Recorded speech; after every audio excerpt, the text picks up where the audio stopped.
I Katarina Grujić, kao neko ko je poznat da nema dlake na jeziku, iznela je svoj stav o elitnoj prostituciji koja je glavna tema domaćih medija u proteklih nekoliko nedelja. Šta da kažem, svi mi u Beogradu, a i šire, znamo sve.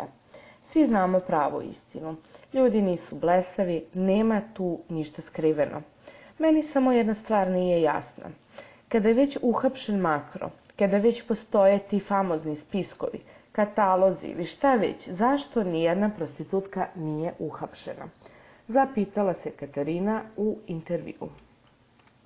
Na pitanje o tome da li zna ko se na estradi bavi najstarijim zanatom, Grujićeva je iz topa odgovorila: naravno da znam.